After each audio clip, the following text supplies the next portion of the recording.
मंगलमय मंगल करण वीतराग विज्ञान नमो ताहि जातय भये अरहंतादि महान करि मंगल करि हो महा ग्रंथ करण को काज जात मिलय समाज सब पावे निज पद राज पावे निज पद राज।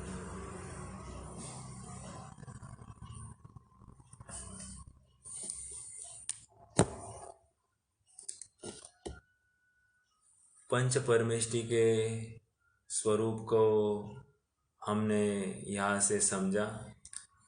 आचार्य कल्प पंडित टोडरमल जी द्वारा रचित यह अनुपम कृति मोक्ष मार्ग प्रकाशक, यह उनकी मौलिक रचना है।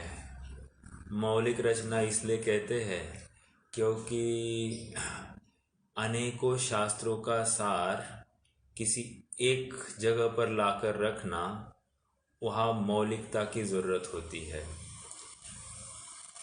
डायरेक्टली हम किसी एक शास्त्र को उठाए और उसका अनुवाद करें, ये तो सरल सरल विषय सामने होता है और हम उसका अनुवाद करते करते जाते हैं।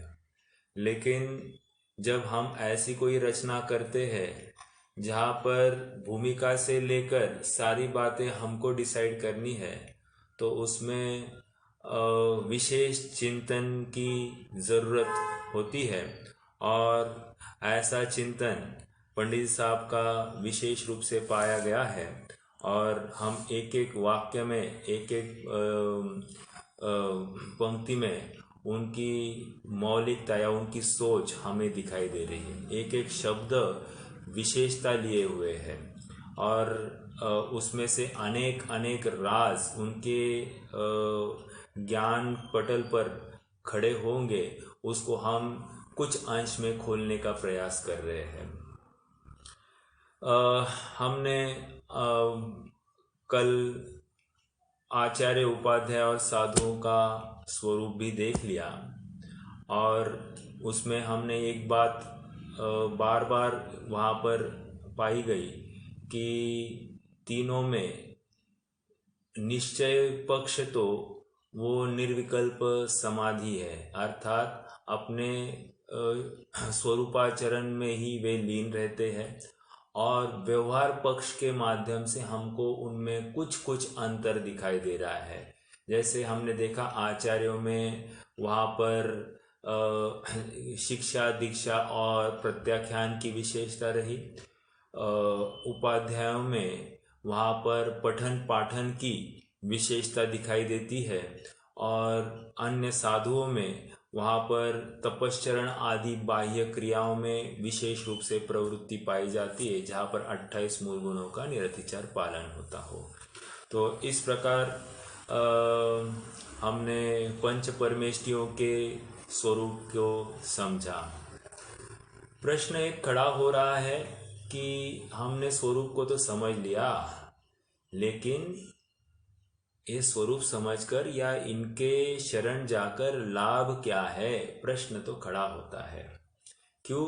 हम वणिक बुद्धि वाले हैं और बनिया तो सबसे पहले ये देखता है कि मेरा ये काम करने में कोई लाभ है या नहीं। अरे बनिया क्या, एक चींटी भी कुछ करने के लिए वो भी विचार करती है। विचार वहाँ तो ज्ञान के क्षयोक्षण जितना है उसका उस हिसाब से।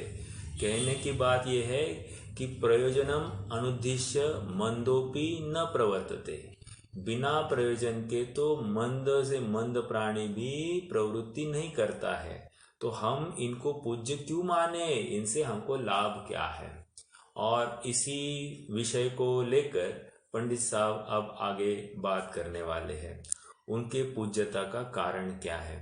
जैसे लोक में भी देखते हैं कि मैं अगर तुम्हारे साथ आऊँ तो मुझे क्या मिलेगा। अगर मुझे कुछ नहीं मिल रहा है तो मैं कहूँगा अरे नहीं, मेरी तबीयत ठीक नहीं है, बराबर है कि नहीं। और यदि मुझे वहाँ आकर कुछ आपके साथ आकर कोई उपलब्धि है तो मैं विचार करूँगा। तो ये आपके साथ में आने में भी कोई लाभ है या नहीं, ये हम विचार करते तो आगे बढ़ते हैं। ऐसा खामखा हम आगे नहीं बढ़ते हैं। तो पूज्यता किस रूप में है, इनसे हमको क्या लाभ है, ये समझने के लिए ये प्रकरण लिखा जा रहा है। देखिए, मैं थोड़ी सी भूमिका बनाता हूँ और फिर हम प्रकरण में जुड़ते हैं। थोड़ा सा यहाँ पूज्यता जो कही गई है उसको हम पहले लोक में कही किस अपेक्षा से गिना जाता है, हम पहले उसका विचार करें। जैसे देखिए, लौकिक जगत में महिमा किसकी आती है, कोई बता सकता है हमको? लौकिक जगत में महिमा किसकी आती है? तो बताइए। किसने महान काम किया हो, किसने महान काम किया हो उनका। अच्छा, ठीक है। तो एक जवाब आ रहा है कि महान काम, हम उस काम को कार्य कहेंगे और उस कार्य को हम एक डेडिकेटेडली कंटिन्यूअसली उसी पथ पर बने रहे और इसलिए वो त्यागमय उनका जीवन हुआ होगा, इस पक्ष में अपन उसको रखेंगे। मैंने आपकी बात को और थोड़ा सा कह दिया। महान कहने के पीछे हम ये कह सकते हैं कि कहीं ना कहीं त्याग है, समर्पण है और उसको लेकर ये महंतपना आ सकता है। एग्जाम्पल के लिए हम देख सकते हैं मदर टेरेसा, ठीक है। और क्या देख सकते हैं, ये जितने भी महापुरुष हमारे इतिहास में हुए हैं, गांधी जी आदि, तिलक आदि, तो इनका अपने घर गृहस्थी के कार्य संबंधी भी उपेक्षा करके उन्होंने पूरे देशवासियों के का विचार रखते हुए उनके प्रति जो अपना समर्पित भाव किया, तो उसी को लेकर उनकी विशेषता पाई जाती है। तो एक बात हमको यहाँ पर दिखाई दे रही है कि त्याग, ओके। दूसरा ऐसा भी है कि इस त्याग के साथ साथ ज्ञान भी जरूरी है। अर्थात जो जो ज्ञानी है लोक में, उसकी भी महिमा आती है। जैसे मान लीजिए कि मैं किसी जगह पर मान लीजिए किसी लड़के का एक डिग्री कोर्स हो गया है और अर्थार्जन के लिए वो यहाँ वहाँ भटक रहा है, काफ़ी जगह पर रिजेक्ट हुआ है, 2-3 साल निकल गए हैं।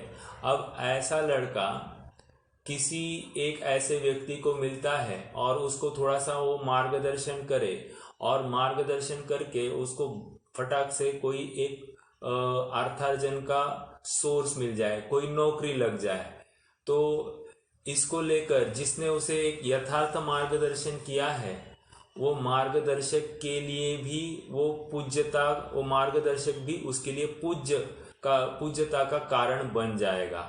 तो कहने की बात, ये दूसरी बात आ गई। पहला तो हमने त्याग, ओके, जिसने अपना सब कुछ त्याग करके सर्वस्व कहीं ना कहीं समर्पित किया है लोक सेवा के लिए, तो उसको भी हम पूज्य मानते हैं। और दूसरा, कहीं ना कहीं हमको उस सामने वाले से कहीं मार्गदर्शन मिला, उसके जो ज्ञान के कुछ उसके दिए हुए मार्ग को हम अंगीकार करते हैं, तो उससे भी हमको लाभ होता हुआ दिखाई देता है, तो वो भी हमारे लिए पूज्य होता है। तो इन एंड ऑल हम देख रहे हैं कि जो लौकिक जगत में पूज्यता का कारण बन रहा है, एक तो ज्ञान और दूसरा वहां पर त्याग या समर्पण, ओके। अब अपने इस विषय में आ जाते हैं। यहां पर क्या कह रहे हैं, अब हम थोड़ा सा पढ़ेंगे।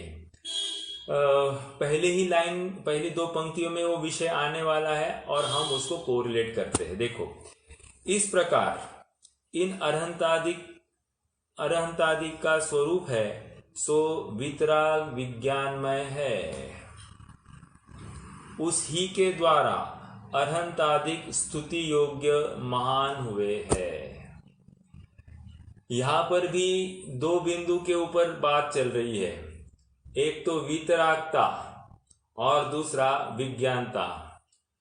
विज्ञानता मतलब ज्ञान को पूज्य माना जा रहा है और उस ज्ञान को पूज्य मानने से ही वहां पर विशेषपना, पूज्यपना प्रकट हो गया है, एक बात। और दूसरी वीतरागता।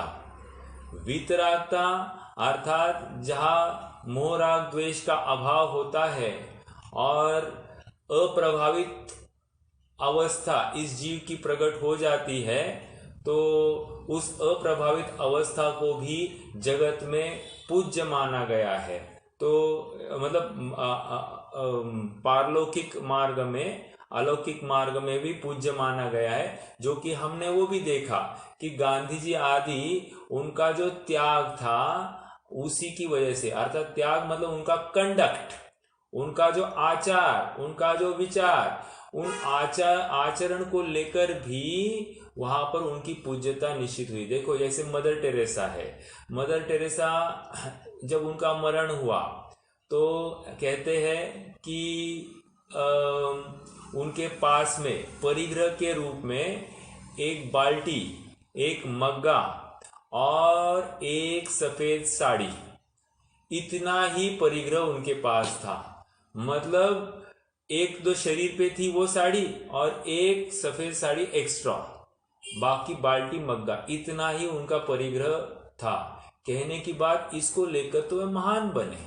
ऐसी ही बात यहाँ पर है, जिन्होंने अपना सर्वस्व छोड़कर किसी के प्रति राग द्वेष का अभाव जहां पर हो जाता है तो वहां पर वीतरागता प्रकट हो जाती है। तो दो बिंदुओं के माध्यम से विज्ञान अर्थात यहाँ पर भेद ज्ञान करता हुआ, भेद करके जानता हुआ ज्ञान, स्वपर का भेद करके जानता हुआ जो विशेष जाति का ज्ञान है उसको विज्ञान कह रहे हैं। और दूसरा यहाँ पर वीतरागता।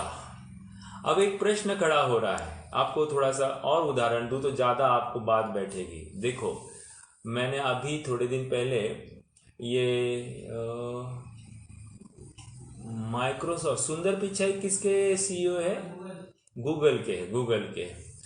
तो उनका एक वीडियो देखा तो ऐसा कहते हैं कि अत्यंत साधारण घर में उनका मतलब वे बढ़े हैं और आगे बढ़कर वे आईआईटी किया। उनके पिताजी ने मतलब जो उनकी सेविंग्स थी, सेविंग्स पूरी इनके शिक्षण के लिए उन्होंने, उनके पिताजी ने समर्पित की। और ऐसा कहते हैं कि जब उनको अमेरिका जाकर पढ़ने का मौका आया तो पूरे साल भर की जितनी कमाई थी उतना अमेरिका का टिकट था। तो ऐसे में उनके पिताजी ने उनको अमेरिका भेजा और उनको पढ़ाया लिखाया है। और आज उस आदमी के पास में किसी भी प्रकार से कोई भी कमी नहीं है। कहने की बात यह है कि जितना ज्ञान के लिए इन्वेस्ट किया गया उस ज्ञान ने कितना रिटर्न कर दिया, बराबर है। तो ज्ञान के माध्यम से पूज्यता आती है, वो सुख का कारण भी बन जाता है। ऐसा हम लौकिक जगत में भी देखते हैं। दूसरा और एक उदाहरण, जैसे अब्दुल कलाम जी की, हमारे जो राष्ट्रपति भी हुए हैं और मिसाइल मैन इस नाम से वे ज़्यादा प्रसिद्ध है। तो कहते हैं कि उनकी बहन ने उनको पढ़ाने के लिए सारे अपने गहने आदि बेच दिए और गहने बेचकर इनको पढ़ाया लिखाया है। और आज उन्होंने वो जो कोई पूंजी इनके ऊपर इन्वेस्ट की थी उसको लेकर उस व्यक्ति का तो लाभ हुआ ही हुआ, साथ साथ पूरे देश को भी कितना उनसे लाभ हो पाया। कहने की बात इतनी है कि वो ज्ञान ही पूज्यता का कारण या सुख का कारण हो गया। तो ऐसी की ऐसी बात यहाँ पर कह रहे हैं कि जैसे लौकिक जगत में पूज्यता ज्ञान से और त्याग समर्पण भाव से आती है या प्रॉपर कंडक्ट या डेडिकेटेड कंडक्ट के माध्यम से आती है, वैसे ही यहाँ पर कह रहे हैं अलौकिक मार्ग में पूज्यता वो विज्ञान और वीतरागता के साथ में आती है। आप प्रकरण को जोड़ पा रहे होंगे, मैं समझता हूँ, क्योंकि मैं ये समझता हूँ कि पूज्यता क्या है, पूज्यता क्या है, ऐसा हमको बार बार लगता है, लेकिन पूज्यता हमको उसकी महिमा आती नहीं है। अभी श्रेयांश ने एक छोटा सा कुछ वीडियो जो लगाया था और वहाँ पर कोई व्यक्ति है, वहाँ अमेरिका में जाकर उसने एक उसको स्पीच डिलीवर करना था, तो उसने कहा कि सबसे पहले मैं नमोकार मंत्र से चालू करता हूँ, और उन्होंने उस नमोकार मंत्र कहकर उसका अर्थ भी वहाँ पर समझाया। तो हमको कितना ग्रेट ना, हमको ऐसा लगता है। तो यहाँ पर भी पंच परमेष्टि के स्वरूप की चर्चा चल रही है, लेकिन हमको यहाँ पर ग्रेटनेस भाषित होता है क्या? नहीं भाषित होता। लेकिन किसी अज्ञानी लोगों में हम हमारे पंच परमेष्टि की बात करते हैं तो हमको गौरवान्वित भाषित होता है। कहने की बात यह है कि हम भी माहौल सापेक्ष हमको पूज्यता या अपूज्यता भाषित होती है। कोई अजैन पंच परमेष्टि को स्मरण करे तो फिर ये तो हमारे है, ये तो हमारा है, फिर बराबर क्रेडिट लेने लगता है, और जब इसके पास होता है तो ये देखता तक नहीं है पंच परमेष्टि को। तो ये संधि सापेक्ष ये कार्य करता हुआ दिखाई देता है ये जीव, जो कि खेद है। इसीलिए ये पूज्यता का कारण यहाँ पर महत्वपूर्ण भाषित हो रहा है पंडित जी को, और वो पूज्यता इसलिए है क्योंकि वीतरागता है और विज्ञानता है।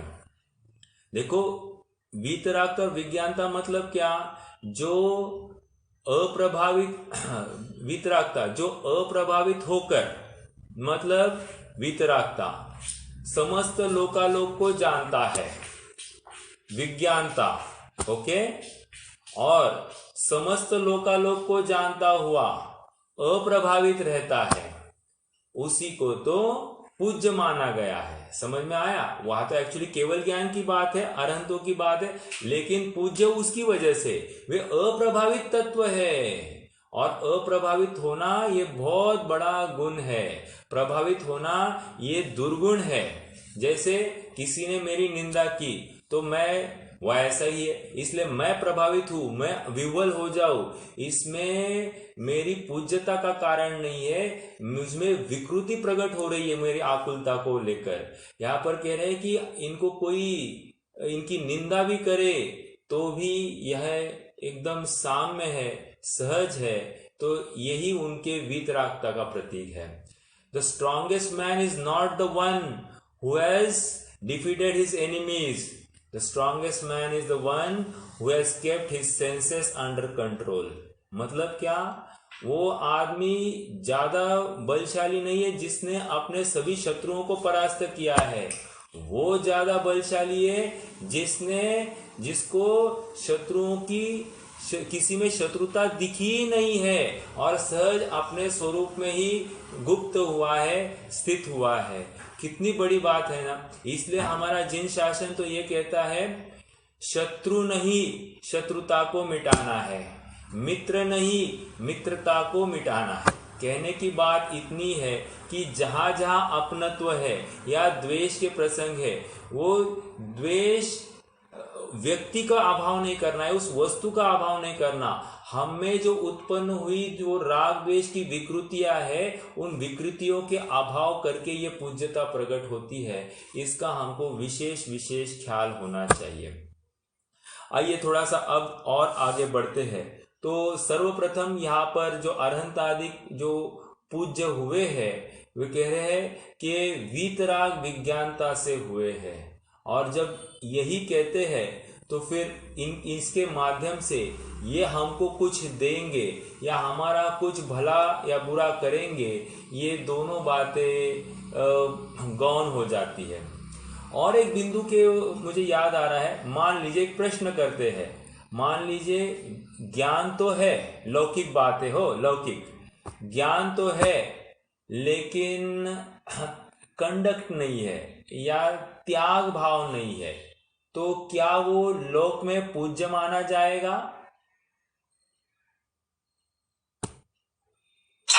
नहीं। कारण बताइए भैया।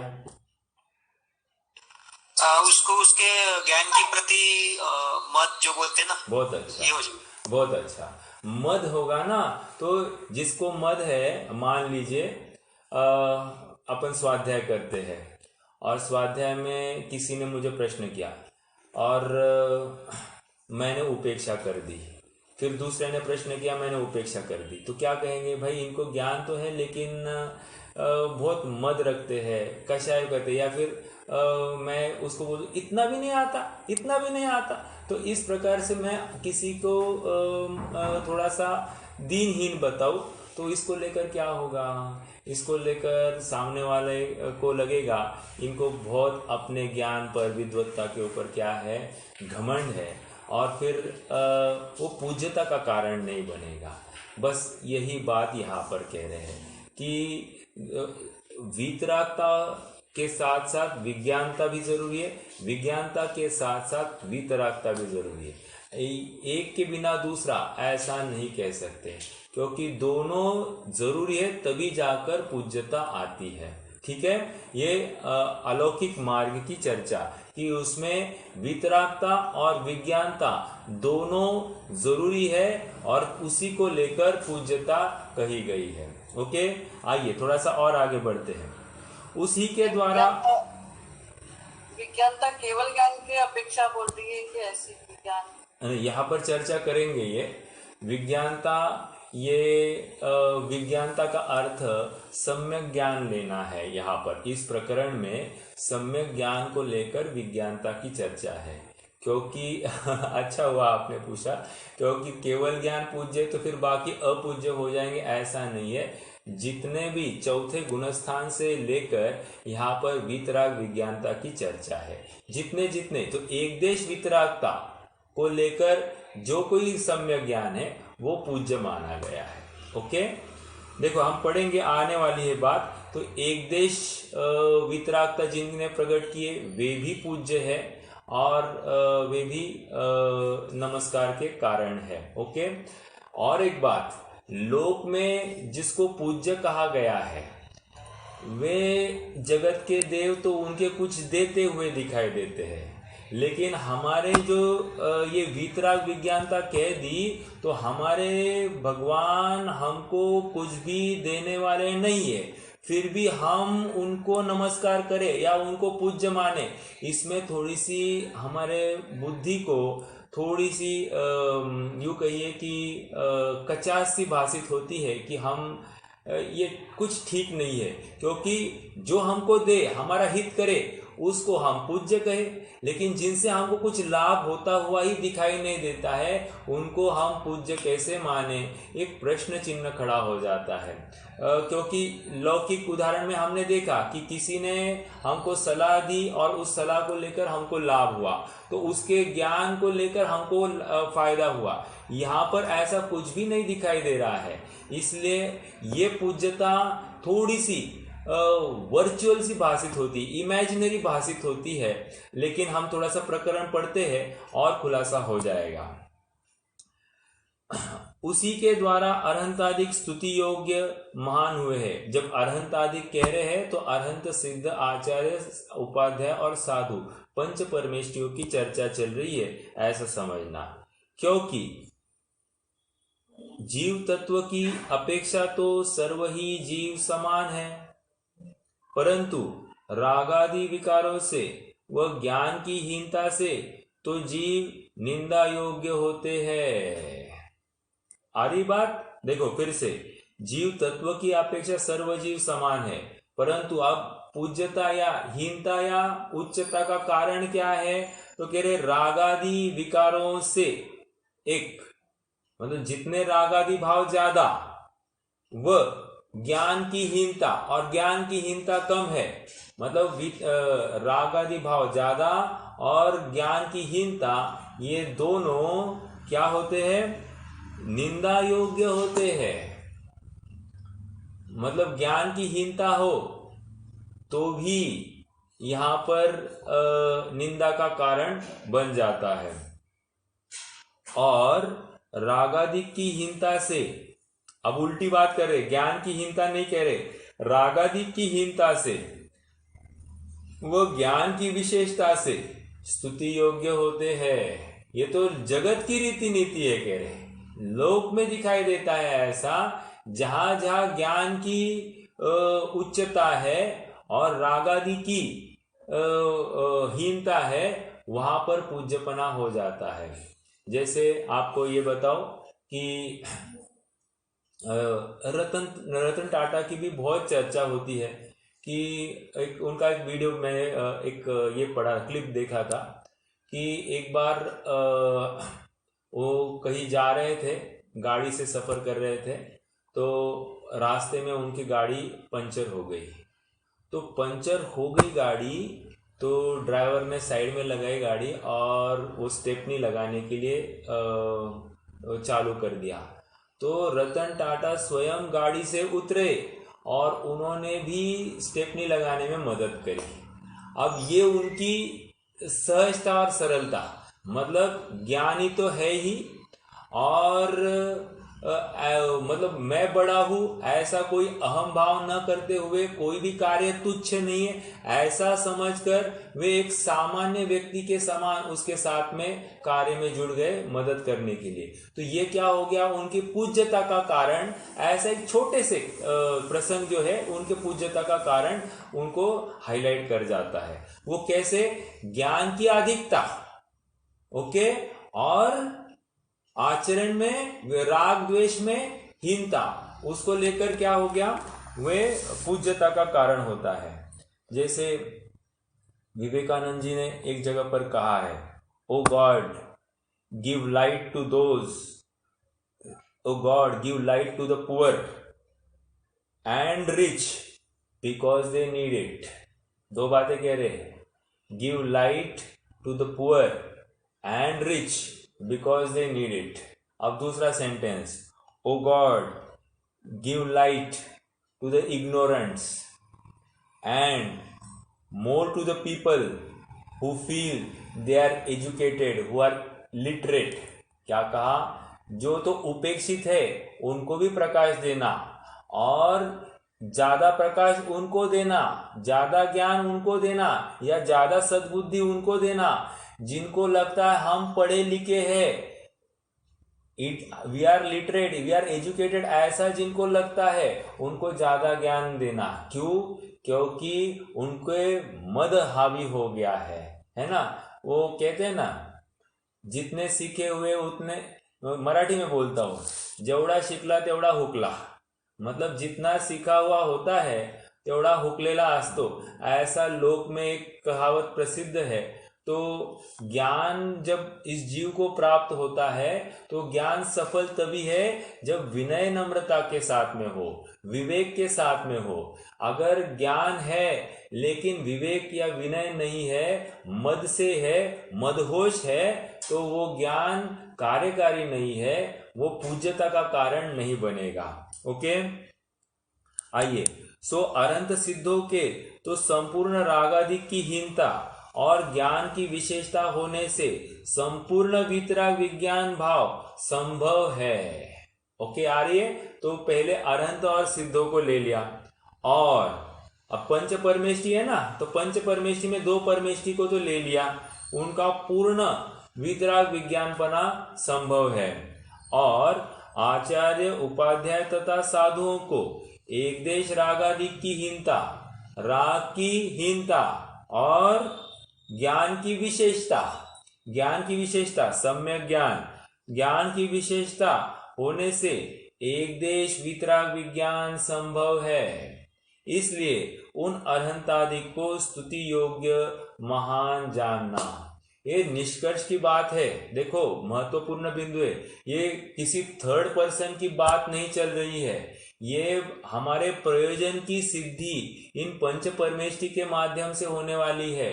इसका मतलब ये समझाना चाह रहे हैं कि हम भी ऐसी अवस्था को हमारे दृष्टि में लाए, अर्थात उसको ध्याए, हमको भी इसी मार्ग पर चलना है, ऐसा निरंतर विचार करें और उसके लिए हम प्रयत्नशील रहे, इसकी बात चल रही है। और प्रयत्नशील होने के लिए क्या करना? वीतराग विज्ञान बना प्रकट करना। वीतराग विज्ञान बना प्रकट करना मतलब क्या? भेद ज्ञान करना। और भेद ज्ञान करना मतलब क्या? अपने शुद्धात्मा स्वरूप, अपने आत्म स्वरूप को अपने रूप, अपने मैं अनुभवना और उसी में जमना रमना, यही भेद ज्ञान करने का प्रबल साधन है। इसी के माध्यम से वीतरागता और विज्ञानता जीव को प्रकट होती है। देखो, इंटर रिलेटेड बातें हैं।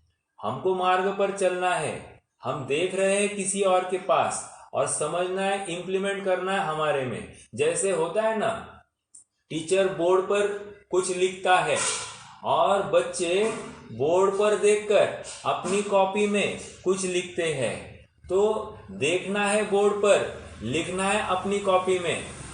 बोर्ड पर देखकर बोर्ड पर नहीं लिखना है, बोर्ड पर देखकर अपनी कॉपी में लिखना है। उसी प्रकार ये पंच परमेष्टि जो है, ये एक ब्लैक बोर्ड या बोर्ड के समान है, उनको देखकर करना हमारे में है।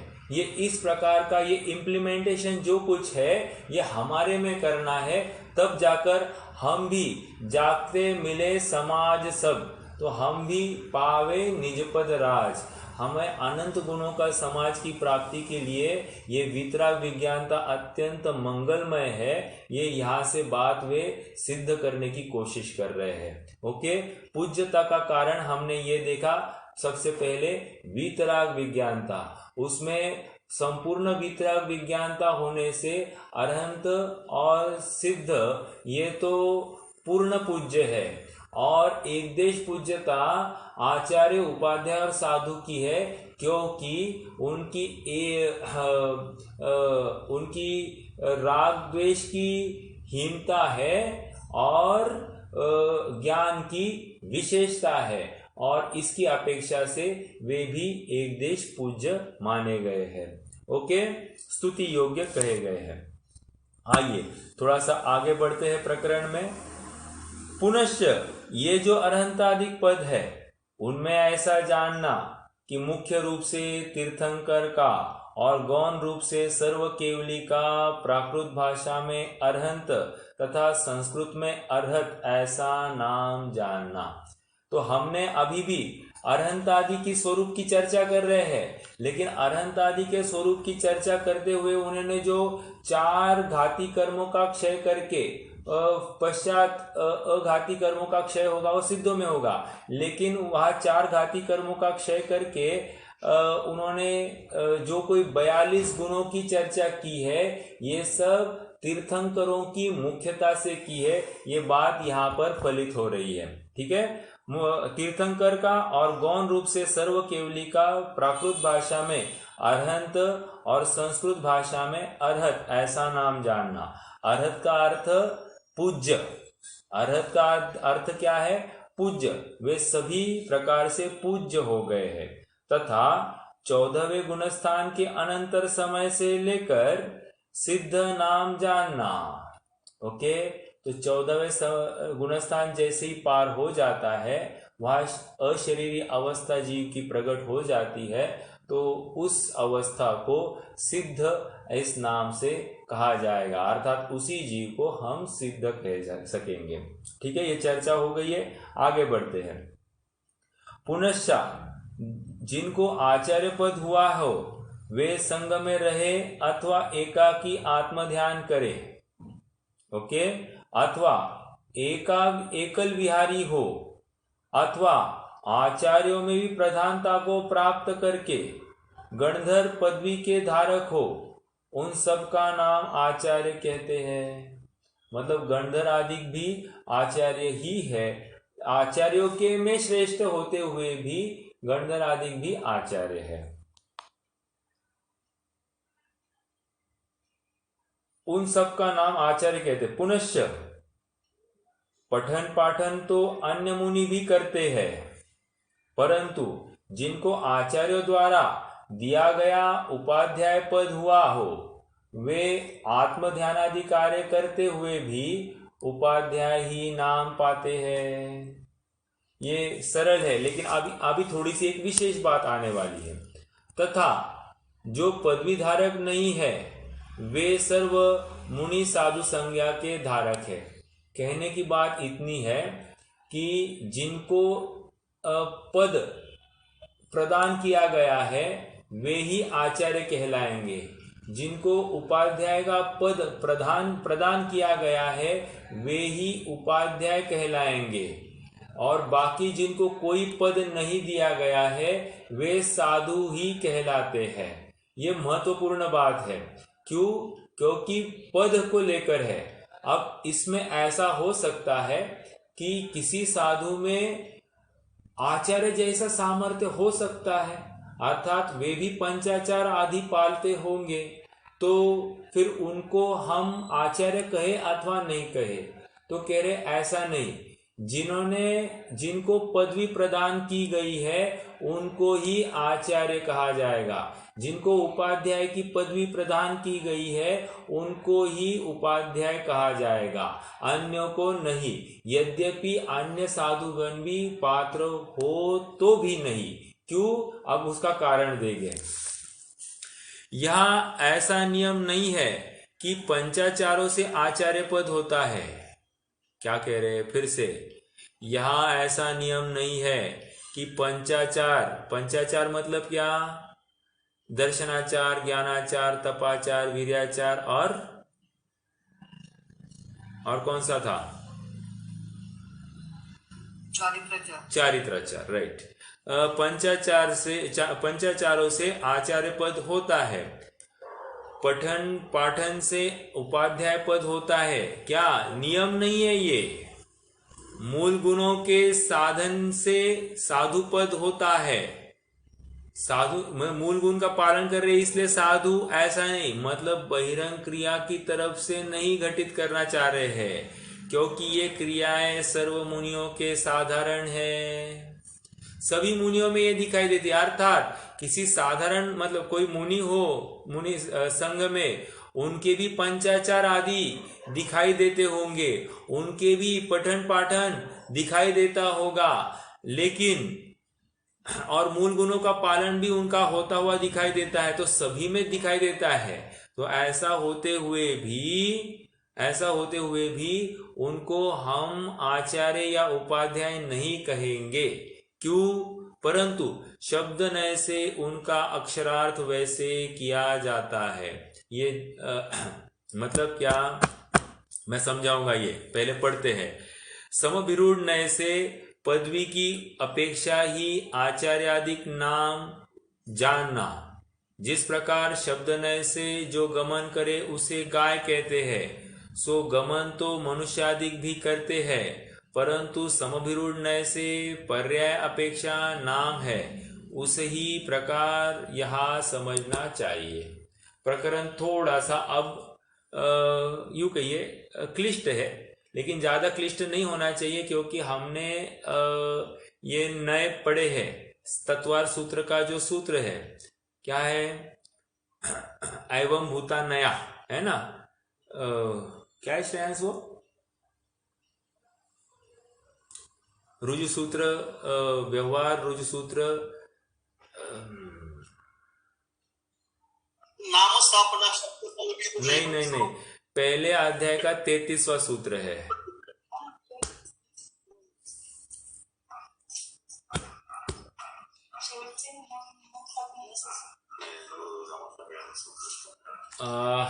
ठीक है, उसमें क्या कह रहा था मैं? समभिरूढ़ नय, एवं भूत नय और शब्द नय, ये सब है वहां पर। ठीक है, तो कहने की बात, व्हाट इज शब्द नय?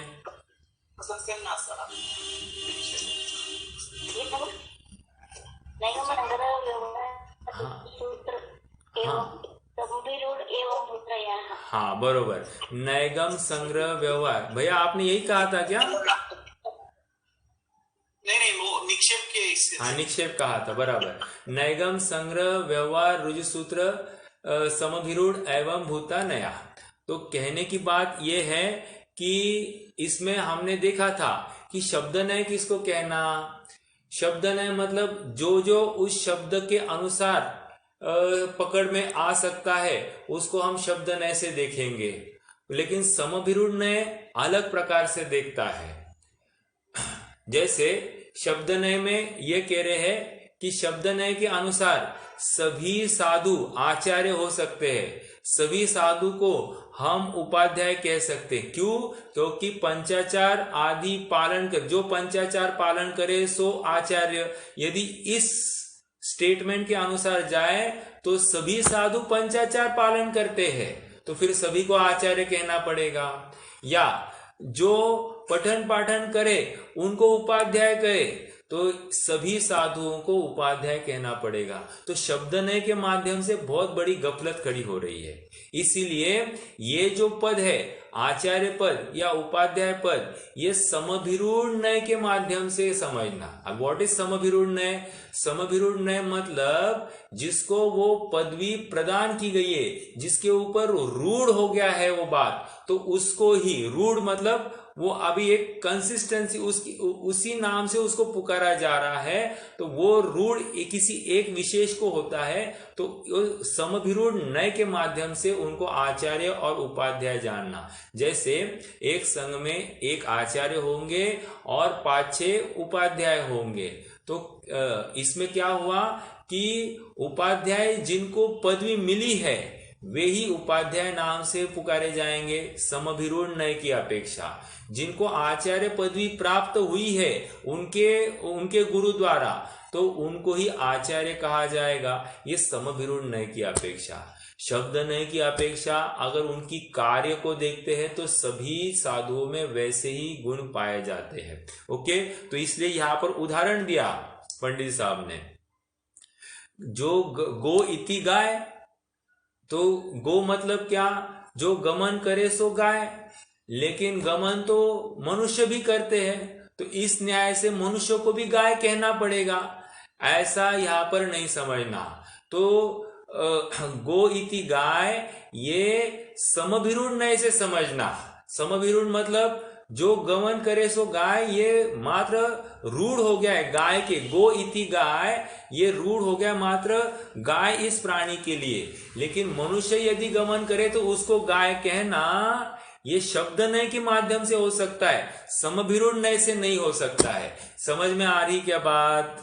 कितने जनों को समझ में आई ये बात? थोड़ी सी कठिन थी लेकिन समझने योग्य थी, ऐसा कोई मुश्किल पार्ट नहीं था। ठीक है, ये जो शब्द है ना वो समभिरूढ़ नय में गर्भित है, ऐसा है ना? फिर से बोलिए प्रश्न। शब्द नय समभिरूढ़ नय में गर्भित है। हाँ, बराबर। शब्द नय मतलब वो है, लेकिन उस नय से उसको वहां पे नहीं बोला जाएगा। हाँ, बराबर। क्योंकि देखो, नय मतलब क्या?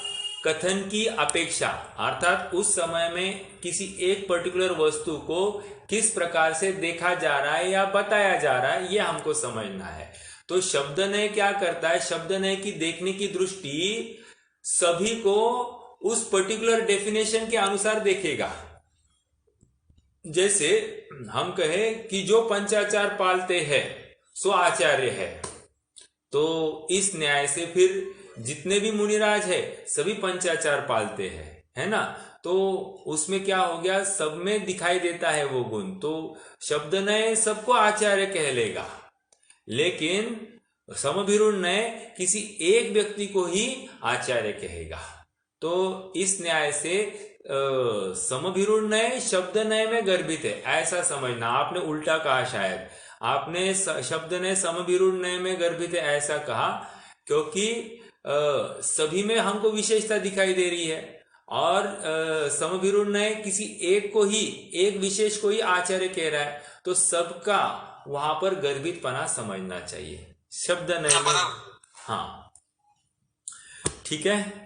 तो यहाँ पर ये प्रकरण पंचाचार की माध्यम से किसी को आचार्य कहना, ये शब्दनय से हो सकता है लेकिन समभिरुणनय से नहीं हो सकता है। ओके, ये मुख्य रूप से बात आ गई। अर्थात हमको और एक बात विशेष समझने योग्य है, पंचाचार मात्र आचार्य ही पालन करते ऐसा नहीं है, सभी मुनिगण पालन करते हैं, लेकिन जिनकी कोई विशेषता हो उनको आचार्य पद दिया गया है। दूसरा, पठन पाठन मात्र उपाध्याय ही करते ऐसा नहीं है, सभी मुनिराज करते हैं, लेकिन जिनको विशेष पदवी प्रदान हो गई है उनको उपाध्याय कहा गया है। समझ में आ रहा है क्या? तो ऐसी कोई रिस्ट्रिक्शन नहीं है। महत्वपूर्ण बात यहाँ पर अपने शुद्धोपयोग की है, स्वरूप का अनुभवन की है। जब तक वो हो रहा है बाकी सब बातें गौण हो जाती है। ठीक है, आइए आगे बढ़ते हैं। अब हाँ बोलिए भैया। प्रश्न था ये समभिरूढ़ नय, ये रूढ़ी परंपरा से बोला जाता है, बराबर, लेकिन फैक्ट वैसी हो ऐसा जरूरी है कि ये नय में? हाँ, जैसे एक एग्जाम्पल दूं आपको, धर्म द्रव्य, तो हमने ये चर्चा की थी। वैसे धर्म द्रव्य ये रूढ़ी समभिरूढ़ नय से उसको धर्म द्रव्य है, उसमें गुण हमको दिखाई नहीं दे रहे हैं, धर्म जैसे गुण दिखाई नहीं दे रहे, बस नाम चल पड़ा है, उसको धर्म द्रव्य कह रहे हैं। अधर्म द्रव्य, उसमें अधर्म नाम की कोई विशेषता नहीं दिखाई देते हुए बस समभिरूढ़ नय की अपेक्षा से उसको इस वचन से बोला जाता है। तो कहने की बात यह है कि जैसे आप कह रहे हैं कि विशेषता नहीं हो तो भी कोई ये नहीं है, वो तो उसके ऊपर लादा गया पद है, वो उस माध्यम से उसको पुकारा जा रहा है, भले ही वो कार्य हो अथवा नहीं हो, लेकिन उस पद को उस रूप से ही बुलाया जाता है, बोला जाता है। इस अपेक्षा से समभिरूढ़ नय उस दृष्टि से देखता है। ठीक है,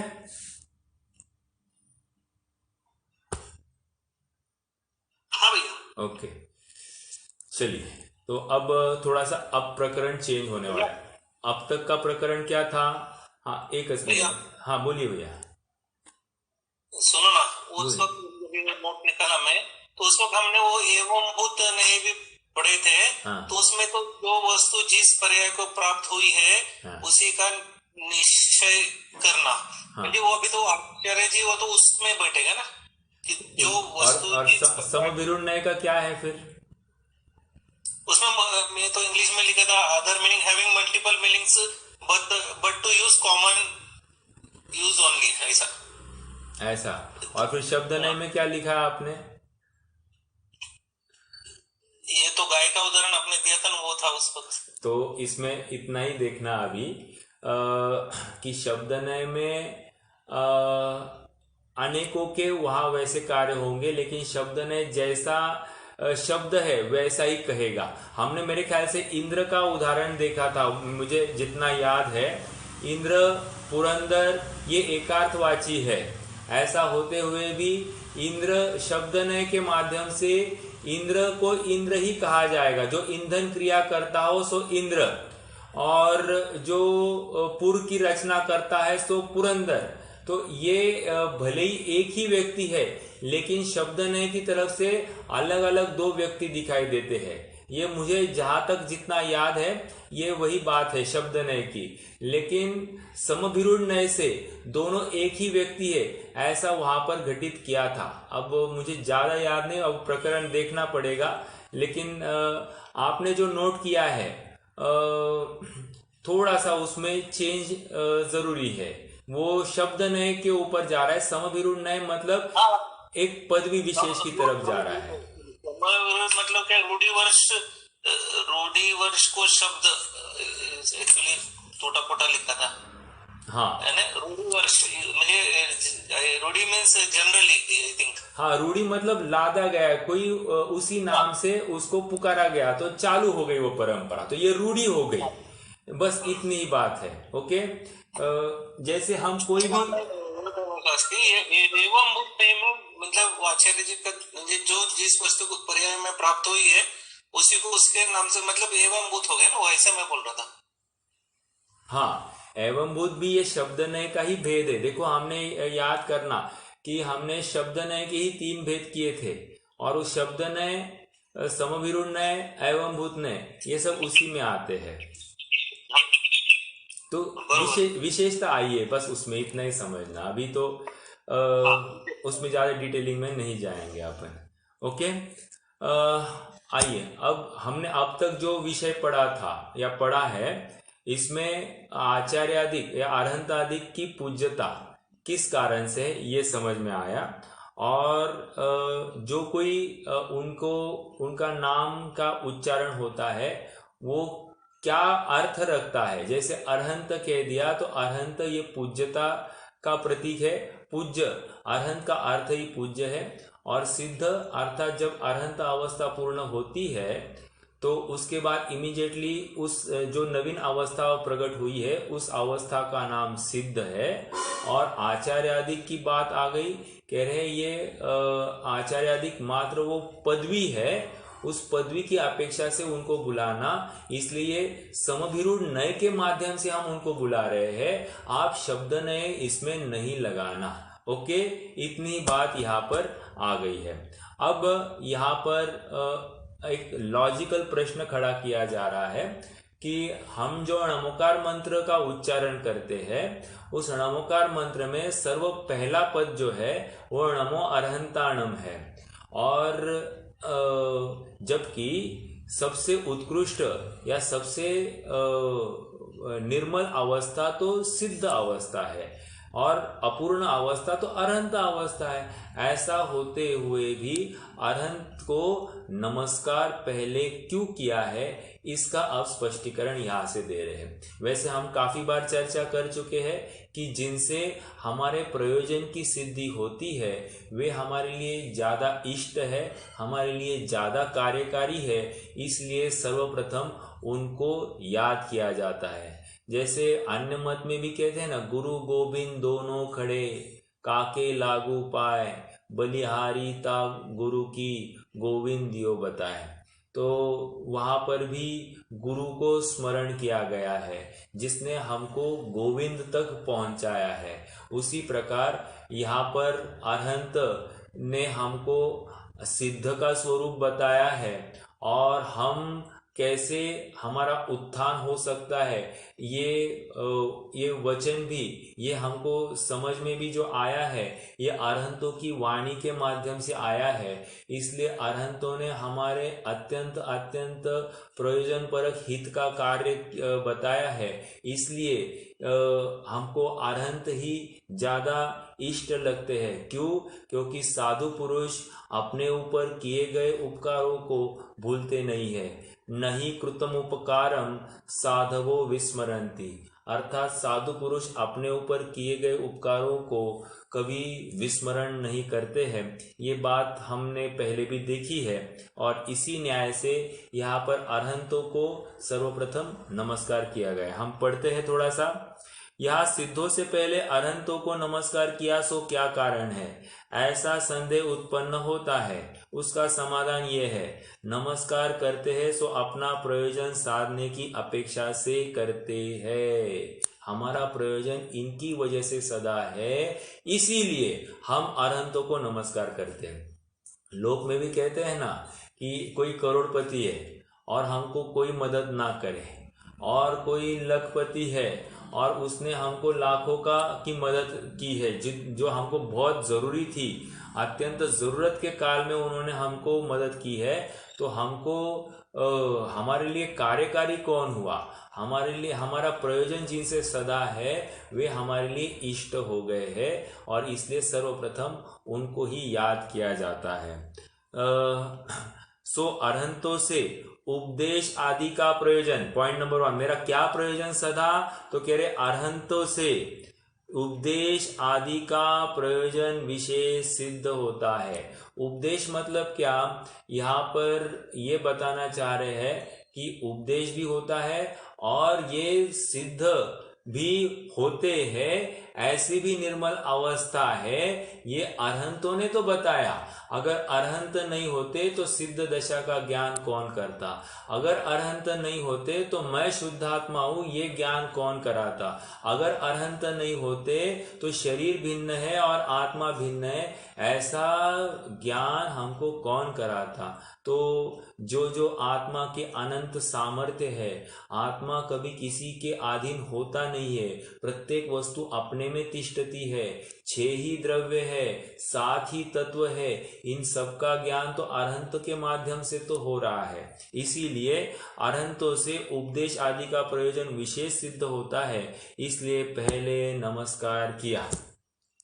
ठीक है, तो और एक बात है, जैसे एक उदाहरण देता हूं तो ये प्रकरण और पुष्ट होगा। जैसे कोई प्रोफेसर है, बहुत ज्ञानी है लेकिन बोलते नहीं है, या और दूसरे है कम ज्ञानी, कल भी उदाहरण दिया था, कम ज्ञानी है लेकिन बहुत अच्छे से समझाते हैं।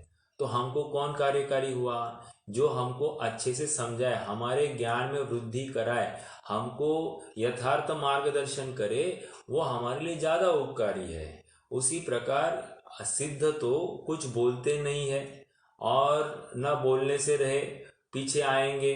अरहंत बोलते हैं और इसलिए हमको मार्ग दिखाते हैं, इसलिए ये इनसे हमारा प्रयोजन सकता है, इसलिए ये हमारे उपकारी है, और इसलिए अरहंतों को सर्वप्रथम लिखा गया है। ओके, अब थोड़ा सा और आगे बढ़ते हैं। इस प्रकार अब कंक्लूजन कर रहे हैं। इस प्रकार अरहंतादि का स्वरूप चिंतन किया। अरहंतादि का स्वरूप चिंतन किया मतलब पंच परमेष्टियों का हमने स्वरूप चिंतन किया, क्योंकि स्वरूप चिंतन करने से विशेष कार्य सिद्धि होती है।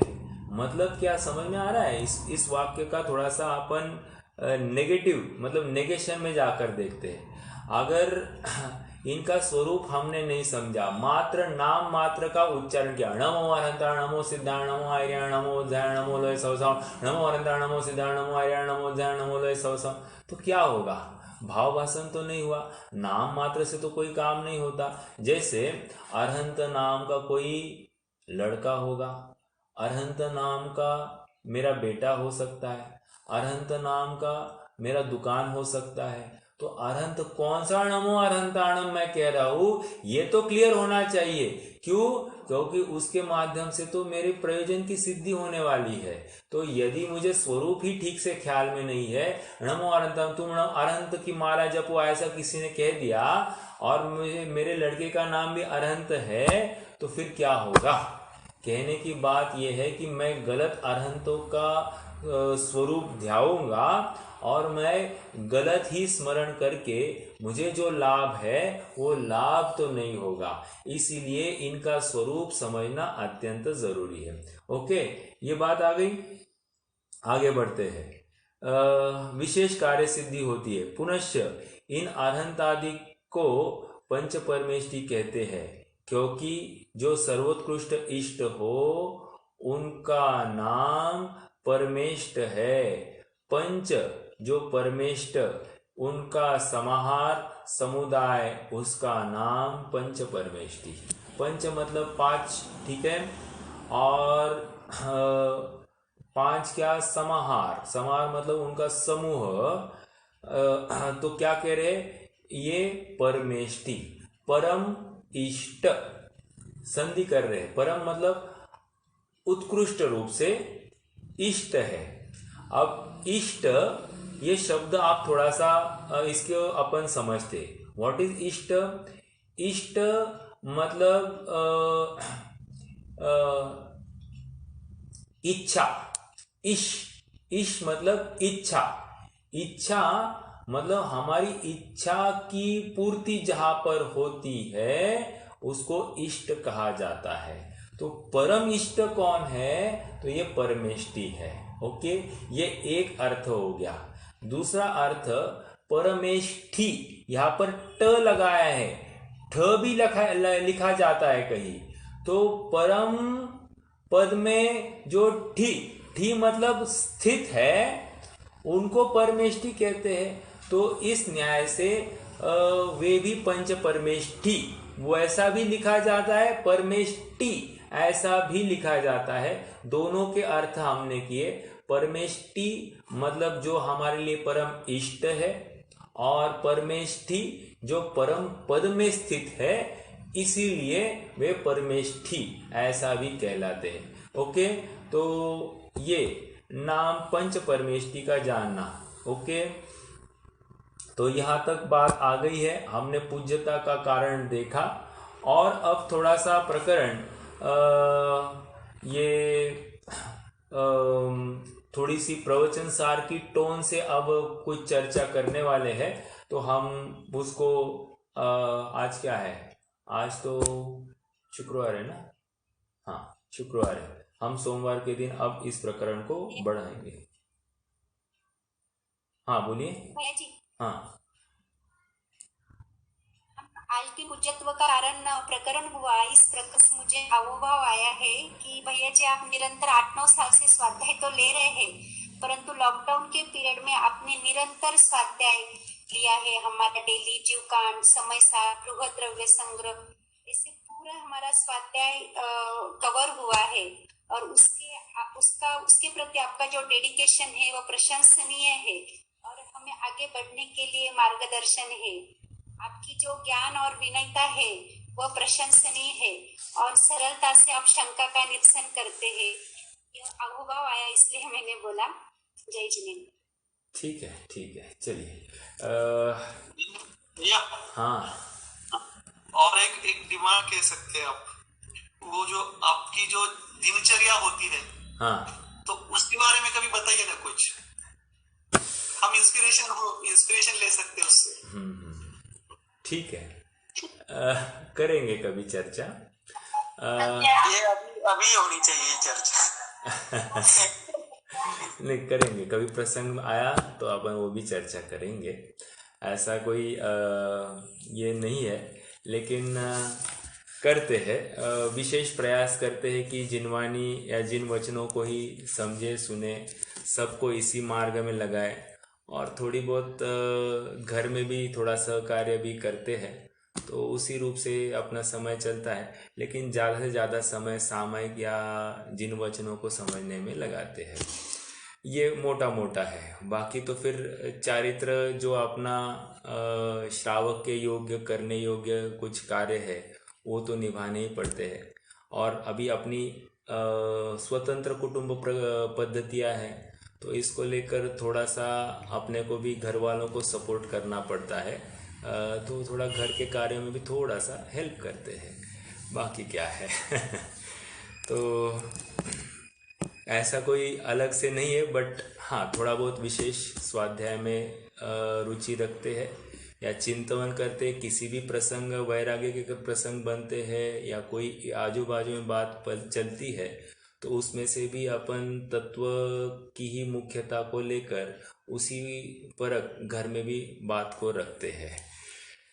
हाँ, और विशेष रूप से ये अध्ययन जो हुआ है, मतलब ये यूँ कहिए कि यूँ तो ये जीव कभी ऐसा स्वयं के लिए नहीं पढ़ता है, लेकिन दूसरों के लिए पढ़ना है तो स्वयं को पहले समझना पड़ता है। तो ये लाभ अपने को इस स्वाध्याय के माध्यम से हुआ है कि औरों को पढ़ाने के निमित्त से अपना स्वयं का अध्ययन अच्छा बना। मतलब उसमें विषय वस्तु ज़्यादा क्लियर होती गई, क्योंकि वो स्वयं समझे बिना डिलीवर करना थोड़ा मुश्किल है। इसीलिए सबके लिए एक प्रेरणात्मक बात ये हो सकती है कि हम भी हमारे आसपास में जो कोई है तो उनको भी इस विषय वस्तु को देने का प्रयास करें, तो हमारा विषय ज़्यादा पक्का होता है। उसको कितना समझ में आया है ये सेकेंडरी बात है, लेकिन हमको और एक बार रिवाइज होती है ये बात जब हम कहते हैं, तो दृढ़ता भी आती है जीवन में, और विषय भी अच्छे से मंझ जाता है, तो निश्चित लाभ होता है इससे। ठीक है, तो रुकते हैं, जिनवाणी स्तुति करेंगे। निज निधि निज में बताई, यह अनंत उपकार बार है, इसके लिए जिन वाणी माँ को वंदना शत बार है, इसके लिए जिन वाणी माँ को वंदना शत बार है।